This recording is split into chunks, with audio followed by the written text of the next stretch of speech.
Joining us here post 9, we've got General Motors Chair and CEO Mary Barra for an exclusive interview. Mary, it's good to have you. It's great to be here. Thanks so much. Especially on a day like today. I mentioned the car numbers. So new cars, still pretty sharp rise year over year, though coming down month over month. What are you seeing at GM on pricing?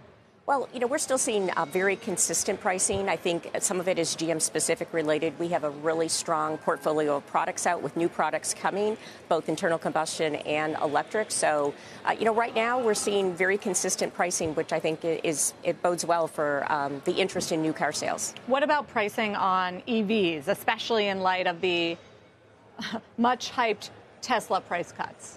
Well, I think when you look at the EVs that we have right now, they're in demand, whether it's the Hummer EV truck, the Hummer SUV, the Lyriq, and then we've got the Silverado EV coming, the Equinox, the Blazer. So we have a full lineup of EVs coming out this year that we think we're well priced with how we've set them up. And with the strong demand, I think that's reinforcing it. So he's not creating a price war in EVs?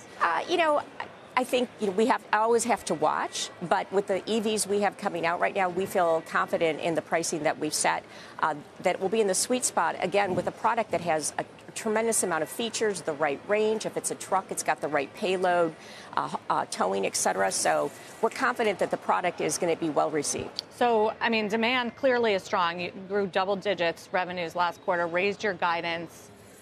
The question is, are we seeing peak demand now at a time where we're seeing signs that the consumer is slowing down? Bank of America credit card data, for instance, saw its first month-over-month decline, or monthly decline in a while. So can that demand really hold up? Are you seeing signs of a slowdown? Well, we aren't now.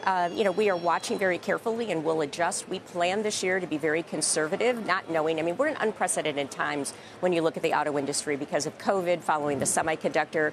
We're just now starting to get supply where it needs to be. And frankly, we have more work to do to get the right number of vehicles on our dealer lots. So, but we watch it carefully. And that's also why we took action earlier in the year and are well on our way to take $2 billion out of our cost structure. So we're planning conservatively, but seizing the opportunity with strong demand for our products. What about rates? You always see an impact of higher rates on the auto market. We've seen loan delinquencies rise.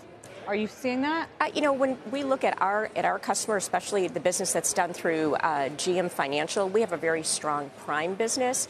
And so although we're seeing, some lowering, we're really still well above pre-pandemic rates. So again, a strong consumer, strong pricing. Yeah, but again, we're watching it carefully because we know that this is something that can change quite quickly. You mentioned the cost cuts. Wall Street was enthusiastic about that last quarter, the speed that was happening. I saw there was a report of more layoffs at an engineering center around Detroit. Where are you in that process? So we did do a voluntary separation program, and then some of the layoffs that you referred to, those are with our contract employees that we always had, will bubble up and bubble down, from a contract or a temporary workforce perspective. But I'm very pleased with what we've been able to do. It's roughly half of the $2 billion.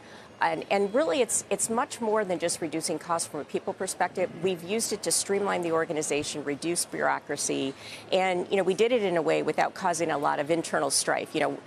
Because it was a voluntary program, and I'm very pleased with where we're headed and the cultural change it's driving.